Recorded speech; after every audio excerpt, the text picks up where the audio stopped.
Hello and welcome to the Meet the Parents podcast.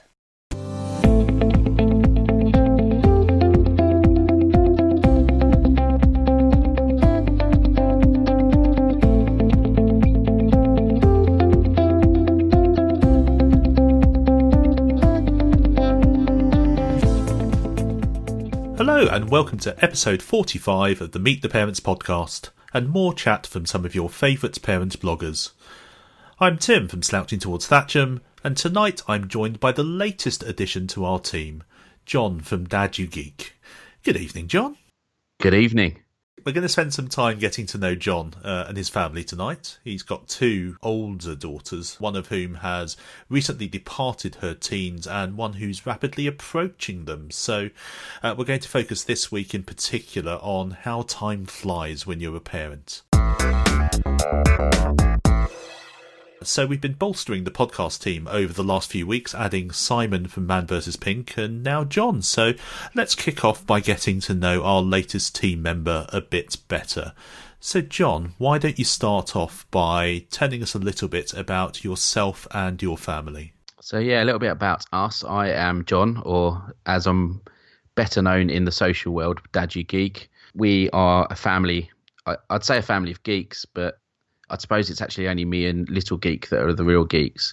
We live in Harlow in Essex, so that's us. I'm outnumbered completely. Myself, Mel, my wife, and then Ashley. And as I've been told tonight, as she knew I was recording this, I have to call her Little Geek. So Little Geek, who's the 12-year-old going on 20, actually, she's maturing at an accelerating rate that I can't keep pace with, and it's making me feel very old. Yeah, I bet those 12 years have passed really quickly. They really have, and I had kids at a relatively young age. Most people have them now in their 30s. I was 25 when Little Geek was born, and Ashley was, when me and Mel got together, Ashley was 4, so I can't believe Ashley's going to be 21 next month, and yeah, it's quite scary, to be honest. I find even though Isaac's 9 only, I can't believe how quickly those years have passed, and I still struggle to imagine what it must be like to have a house like yours, a house full of teenagers, and maybe it's not such a bad thing that I can't picture it. I hate to tell you this, but from now 9 to 12, it goes by so quickly. You start off thinking about secondary schools, and the next thing you know, they've started. Their whole body, their attitude, everything's changing. It's like you have suddenly overnight inherited this teenager that you don't recognise. I still have visions of the boys suddenly turning overnight into Kevin and Perry. Now, tell us about the origins of Dad You Geek. So when and why did you start the blog, and what kind of things do you typically write about? So Dad You Geek in its current form, and I used to have a WordPress.com account that was Dad You Geek, and that would have possibly, I say I dabbled at it then. It wasn't really even a hobby. It was a few posts here and there, and I'd say I started that in about 2010, 2011, but I'd say I seriously started this back at the beginning of 2012, or maybe even mid-2013, come to think of it, that we started it. The reason for the name was I've always liked gadgets. I've always liked technology, and my kids suddenly realised they're actually saying, "Dad, you're such a geek." I always took it as a badge of honour, to be honest, to be a bit of a geek. I've always loved my technology, and they haven't moaned when it's come to help them, or their friends have always loved that they've always had the most up-to-date technology. So that's how it come about anyway. Think of it as a term of endearment. Geeks were cool at one stage. I don't know. I think that's gone now. As regular listeners or readers of my blog will be aware, I've often commented on what it's like to be one of the relatively tiny number of dads in a world of mum bloggers. So having been to a couple of Brit Mums conferences now, John, how does it feel to be one of the small army of dad bloggers in that world dominated by mums? Do you know, it's funny. Being a dad blogger is frustrating. It's not so much in the blogging community. When we've gone to Brit Mums and other blogging conferences, they've always been welcoming of us dads that have decided to turn up. But I think more predominantly it's brands and sometimes event organisers that kind of ignore that the dad blogging world exists. It's quite refreshing, actually, that yourself and other dad bloggers are really flying the flag for dads and showing how good we can be in terms of what we do for blogging, what we do for our family, and kind of breaking that mold of a stereotypical dad who's not interested in anything to do with their kids' upbringing and things like that. But because I think in 9 out of 10 cases that's not the case. And I think if you look at half the dad bloggers out there, some of them have got some really good causes and posts behind them that they talk about. And I think it's a community that's growing. So that's one thing I'm proud of, that to say I was there early on. And even that there's some really good dad bloggers that are coming through now. I have to say my experience has probably been very similar to yours, John. I've never minded being one of a small minority of dads. And to be honest, I've never really been that bothered about the whole mum versus dad labels. To me, we're all just parent bloggers. At these kind of events, men are usually, only 1 or 2% of the attendees. And to be honest, always found it easier to make friends with women than men anyway. So I'm pretty unfazed by the whole prospect of being so heavily outnumbered. I think a lot of male bloggers find that easy, that they get on well with females in general life, not just in blogging world. Now, you were a guest on my previous parenting podcast, which I guess must have been 15, 16 months ago. And I remember you saying at the time that one of the challenges of writing when you have older children is that you have to take a bit more care to filter out what you're publishing about them. So could you just expand on that a bit and, maybe explain the kind of things you choose not to post about them, either on the blog or, elsewhere on social media? One thing I've had to be very careful of is, and I don't know if you're aware of this, Tim, that I'm a school governor, and I used to be a chair of governors of Little Geek School previously. So anything to do with education or my daughter's education was a no-no from the get-go, really. I couldn't talk about that on the blog. Wouldn't have been appropriate, and the last thing I'd wanted to have to do is reprimand myself for something stupid I'd done. So that's one area that I've kind of had to leave. Yeah, and it's interesting as well, because bloggers are probably more conscious of what they do and don't post than other people. I know at our school, one of the things that we've always been told when we're attending, school plays or concerts and such like is to be warned never to publish photos of other people's children without the parents' explicit permission. Exactly, yeah. Has your view shifted over time as the girls have grown older in terms of what you will or won't publish, or has that been fairly consistent over the years? Yeah, I think it has. One thing I've been lucky about with the girls is they're very conscious that I blog. Ashley more so, I guess. We'd talk about what I was thinking about writing, and quite often she'd say, "Actually, Dad, I don't really want you to post that," or "No, that's fine." And to be honest, there's a number of blog posts that I've actually gone on to write, and then in the final edit I've actually decided not to post that blog. No doubt there's loads of bloggers out there who've got things like that. But on the flip side of that, there is things we have gone on to post about. So we discussed puberty, not in great detail, but certainly around the emotional roller coaster that Little Geek went through when she was going through. And on the blog, there is a post about that with an actual picture of her crying, which, as all good bloggers will do, if one of their child starts crying and it's a good picture and tells a story, you get the phone out, take a picture of them crying before you actually then go and give them a cuddle. Yeah, absolutely. Yeah, no, it is a tough one, and where I think I am lucky is having girls. They are slightly more mature for their age, and you can have a conversation with them about what you're looking to do. And certainly Little Geek has fully embraced the blog. She's gone on some wonderful experiences as a result of the blog and gone to some brilliant events that if we weren't blogging, we would never have got invited to.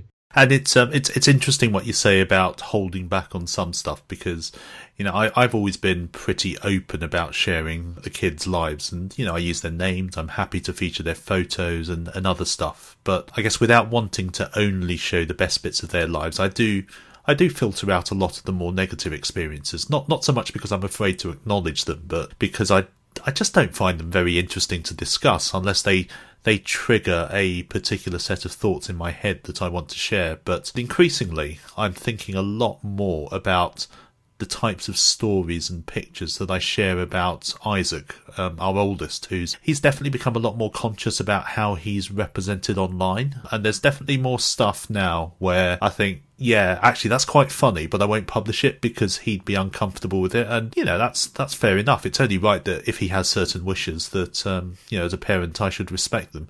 And I totally agree with that. Actually, tonight over dinner, I'm in the process, and it's going to be a long, drawn-out process of writing a blog post about Ashley. And it's kind of a blog post taking the mickey out of her, but she knows I'm doing it. And mainly it's because she's a very intelligent young lady now, and she's doing very well at work. And the one downside to her is she comes out with some of the most stupid comments for a 20-year-old ever. So on my phone, I now have a notes list saying stupid things that my daughter said, and some of them are just actually brilliant. One example is she said to Mel, she goes, "Mum, have you seen a pen?" And Mel said, "Yeah, it's under the kettle," meaning in the drawer under the kettle. So she lifts the kettle up, looking underneath the kettle for a pen. Have you ever gone back and looked at some of your old posts and thought, actually, maybe that's not so great, and actually gone to the lengths of, deleting them or changing them? The only one post I've considered, and I've shown it to, I don't mind calling her Katie, she's happy for me to call her Katie, but Little Geek, as everyone else knows her, is around that puberty one. And the actual picture of her crying, it's a very cute photo, but I do wonder whether in time she will ask me to get rid of that picture. Yeah, it's interesting. I've thought a couple of times of thinking about specific photos, and I guess going forward, increasingly, I do ask Isaac if he's happy about me writing about him in a particular context, and usually is fine, but more often than not, if he's going to object to something, it'll be a particular photo. So, instead of putting all those slightly embarrassing photos of him on the blog, I think I'll just save them up for his 18th birthday party or his wedding reception. As the saying goes, or perhaps as it ought to go, what happens in Vegas stays on Facebook and Instagram and YouTube and Twitter and everywhere else in between. The kids have embarrassed us in public often enough over the years, haven't they? So it's only fair that we reserve the right to embarrass them at least once in their lives, even if we don't actually do it on the blogs, right? Now, let's talk about some of the conversations that you inevitably end up having with your kids as they get older. Now, our boys have been through that phase in school where they start teaching kids about male and female anatomy, and I'm pretty sure I wasn't ever taught that in primary school, but maybe I just wasn't paying attention at the time. You must have been shown that video of the family playing on the nudist beach. Nope. No? Okay. I won't be the only person out there that knows about that video. In the equivalent of year 6 now, I remember all going into the hall and being shown this video and us coming out just mortified that we were shown this video of this family, basically, and all it kept doing was freezing on parts of the body. I've obviously lived a very sheltered life, or a very sheltered childhood at least. With our boys, while they were taught about male and female body parts in a very sober and sensible way that attempted to demystify everything and just treat them as everyday things, boys being boys, of course, they've just ended up sniggering constantly at the very mention of willies and boobies. So we were recently sent some Barbie dolls for Cara. The boys got hold of them eventually, and inevitably undressing the dolls became a source of much amusement to them. It would have never happened in my day. We'd have just waited for one of our classmates to sneak an older brother's soft porn mag into school instead, obviously. Anyhow, we haven't yet got to the stage where we've had to sit Isaac down and have the talk with him. And hopefully it will remain that way for at least another year or two. But John, you've been through this bit as a dad yourself, haven't you? So how did you and your wife go about talking about puberty and the birds and the bees, and where the hell does that expression come from anyway? And how did you handle that conversation? So yeah, I sat down with the wife. She told me that I would be having the birds and bees conversation with both daughters. Oh, that sounds familiar. Yeah, that was quickly delegated to me. There's no hiding around it. So my wife Ashley is technically my stepdaughter. She was, as I said, 4 when myself and Mel got together, and Mel was very young when she had Ashley. And what we both agreed was we wanted to kind of break that trend, because Mel's mum had Mel when she was young as well. But for whatever reason, we wanted to change and make sure that she wasn't another statistic, as they say, a teen pregnancy. And for her, it was very different than it was with Katie, to be honest. Ashley was nowhere near as inquisitive as Little Geek or Katie has been, to be honest. So I struggled to remember when we had the conversation with Ashley. But with Katie, it was a lot younger than we thought we would have to, mainly down to her interest in anatomy and being a doctor. She was constantly asking what were bits, what did they do, what was their function, how does a baby how did she get out of mummy's tummy? So we had to have that conversation quite early on about how a baby comes out, not at the same time as how the baby got there in the first place, luckily.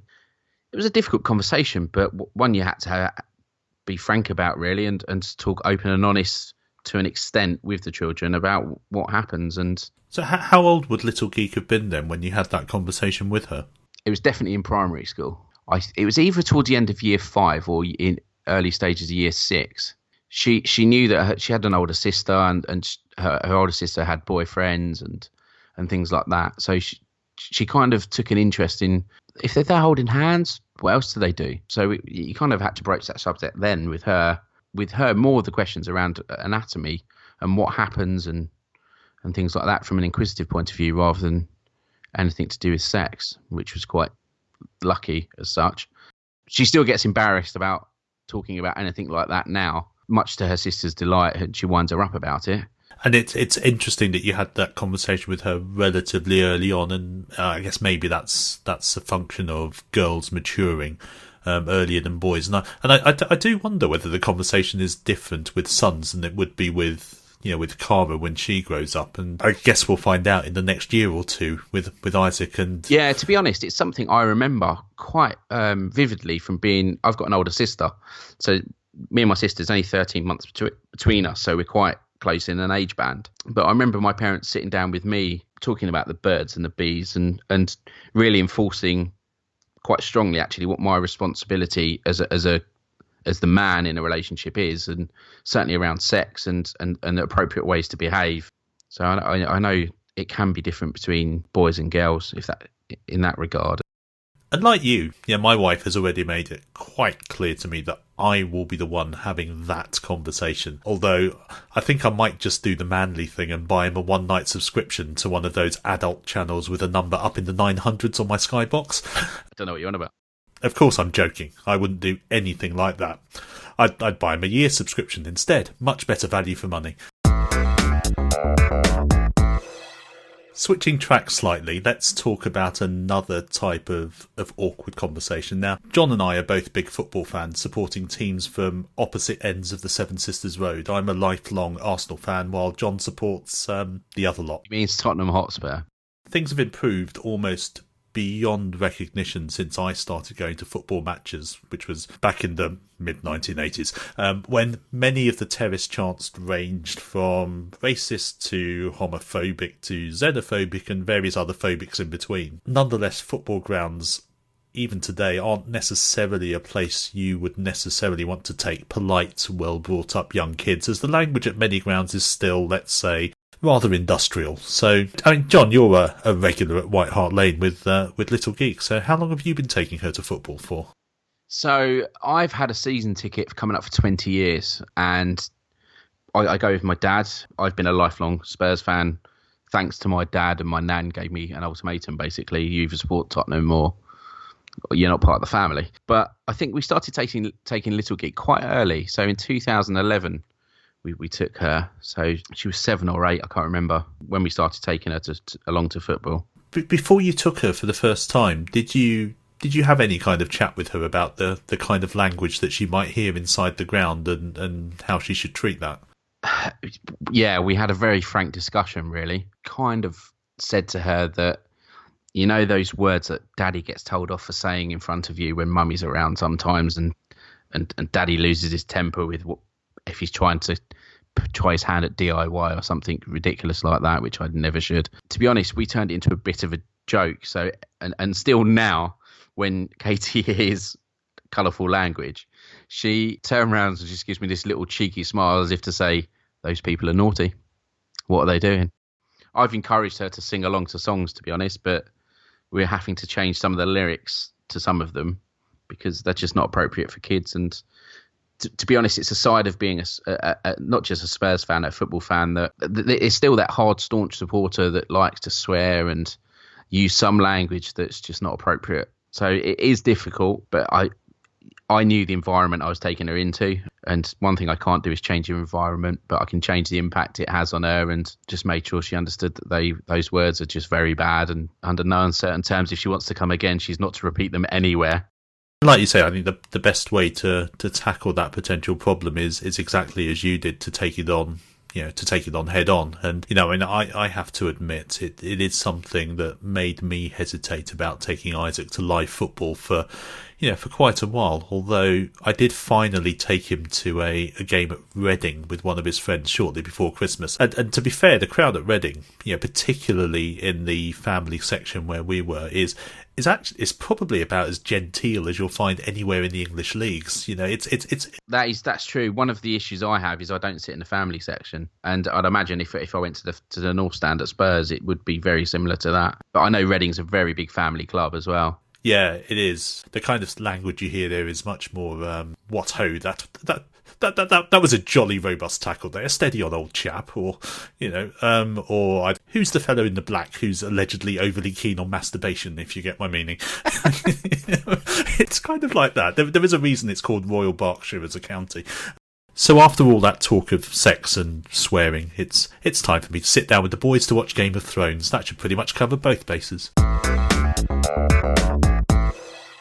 Last week, Hannah, Vicky and I compared what things are like for our kids today to how they were for us growing up. So let's finish tonight with a quick then versus now viewpoint from John. So let's start with the cinema, because I know that's a common destination for you. So yeah. Briefly tell us one thing that really stands out as having changed in the time between your childhood and Little Geeks, and whether you reckon things are better now or then. Tough choice.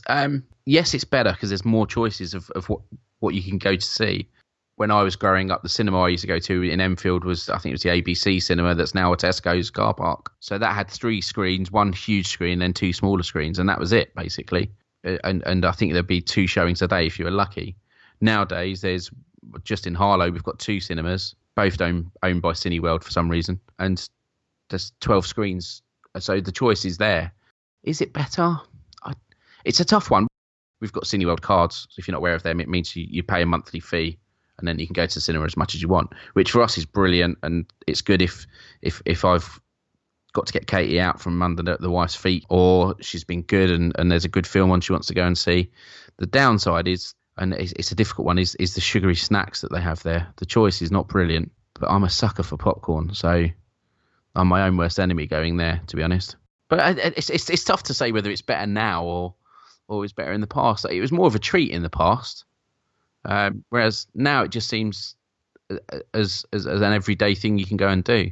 I kind of said something similar last week, I think, about how I don't know whether that's how things used to be or whether things just felt bigger as a child, but going to the cinema felt like a real event. Whereas now, as you say, it feels a little bit more every day. So yeah. So let's move on now to your specialist subject, technology. So what were your favourite pieces of tech as a kid? Okay. And what are they now as well?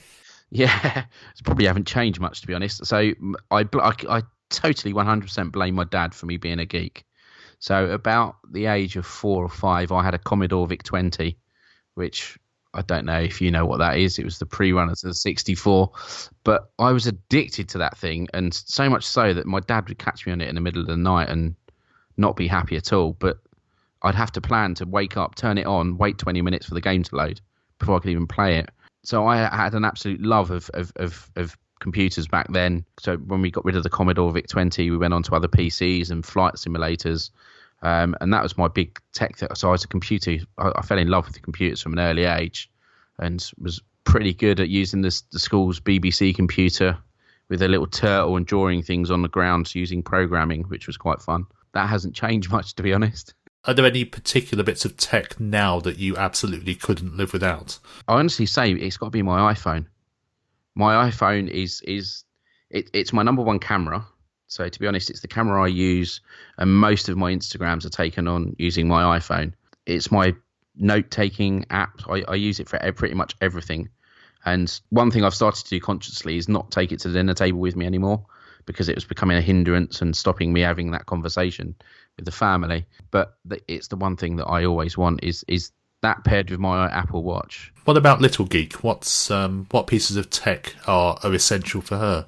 She's got an iPhone as well. She's also got to be honest, she saved up herself actually from her Christmas money and birthday money to get a new iPad.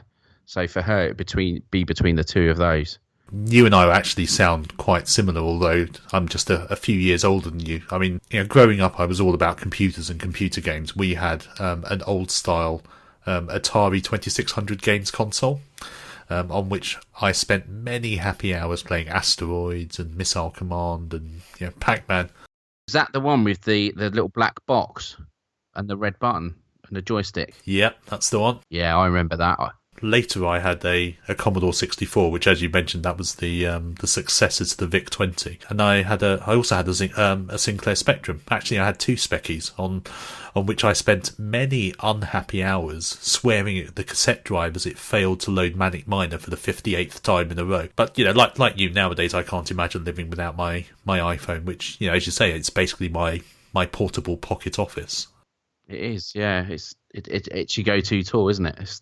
Do you ever find yourself wallowing in or reliving your childhood? So, I freely admit that I still listen to lots of 80s music, and I have a habit of digging out PC versions of classic old computer games. My most recent favourite actually being the one I just mentioned, Manic Miner. And of course, most of my fashion sense is so out of date that it's now come back into fashion and gone straight back out again. But what about you? Do you find yourself reliving your childhood at all? Yeah, music especially I do.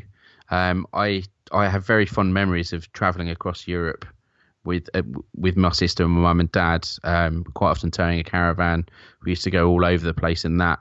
And I can't listen to Paul Simon's Graceland without memories of being stuck in a French traffic jam with the heating blaring in our car because it was overheating. But yeah, such fond memories of that song and other songs from the 80s as well.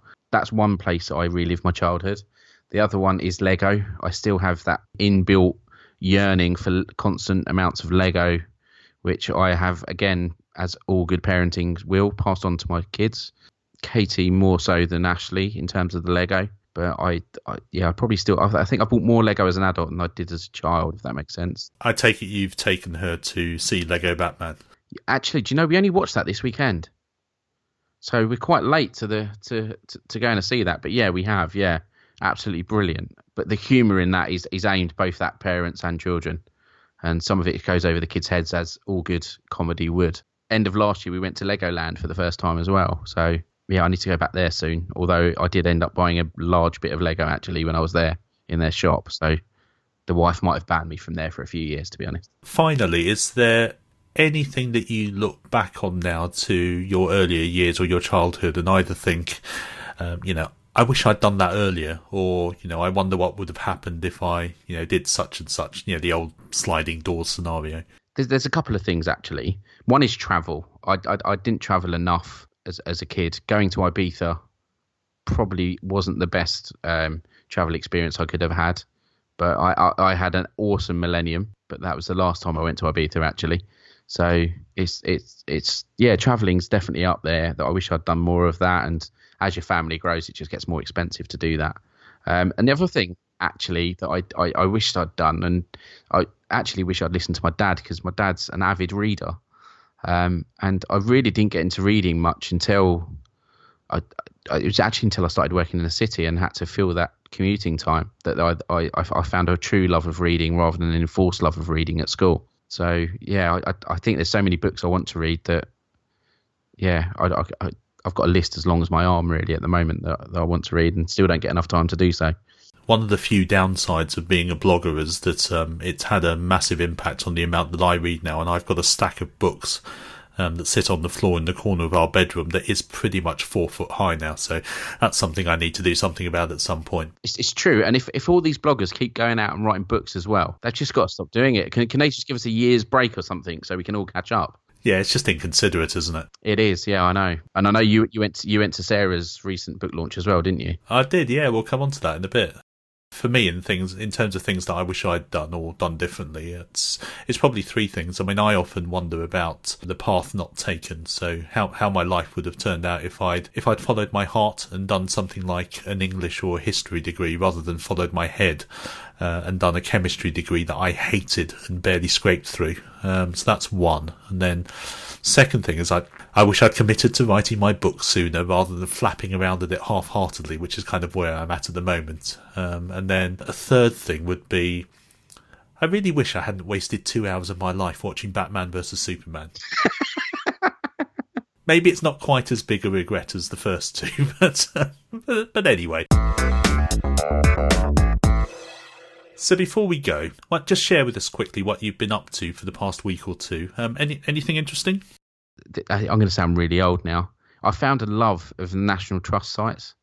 So I had a couple of days off between jobs, so went for a nice walk around a local National Trust estate. I don't know why I've not explored them more in the past, to be honest. That's about the only interesting thing I've been up to, apart from the new job, and that's it really. My wife this year signed us all up for National Trust membership, and I think it's one of those badge of honours that shows that you're a middle-aged parent. Oh, don't say that. I've purposely not stuck the sticker in my car. Yeah, it's very much in my wife's car rather than mine. As for me, I guess I've had a relatively quiet couple of weeks, although last week I did brave Storm Doris. And seriously, how are we supposed to take a storm named Doris seriously? But anyway, I did go into London to attend the launch of a book written by a mum who, harking back to our previous discussion, does swear a lot. But I love her anyway, and I'm talking about Sarah Turner's second book, the Unmumsy Mum Diary, and it does say a lot about how different life is as a middle-aged parent, that the prospect of a 4-hour round trip to spend a couple of hours catching up with people I know only fleetingly other than via their blogs over a glass or 2 or 10 of red wine and Prosecco counts as a big night out. I know. Yeah, I read that on your blog actually, and I just thought, I don't drink, but I still was gutted that I couldn't go to that. Unfortunately, again, football getting in the way of life. It coincided with Spurs being at Wembley. But yeah, it's a shame. I could have done with the company, because other than Sarah's husband, her father, a few of her friends from Devon, and a couple of blokes from the publishers, I think I was the only guy there out of 100 or so attendees, and certainly the only dad blogger. But then, as we've talked about already, that's not a situation that's particularly new for me, and I was just pleased to have been invited. Even more so because Sarah lifted the restraining order against me for the evening. I'm only joking, Sarah. And that's it for another episode of the Meet the Parents podcast. So we'll be back next week. But in the meantime, here's where you can find the two of us online. So, John, where can people find you? I am Dad You Geek everywhere. So Facebook, Twitter, Instagram. Instagram mainly at the moment, to be honest, I think, for some reason. And the blog URL is? It is dadyougeek.co.uk. And I'm at ThatchamDad, and my blog is slouchingtowardsthatcham.com. So you can download this podcast on iTunes and Android devices, on our website at meettheparentspodcast.com, and via a variety of podcasting apps. And if you're not doing so already, do please give us a follow on Twitter at ParentsPodcast and Facebook at facebook.com/meettheparentspodcast. Anyway, thanks for listening, and do please join us again next week. Good night.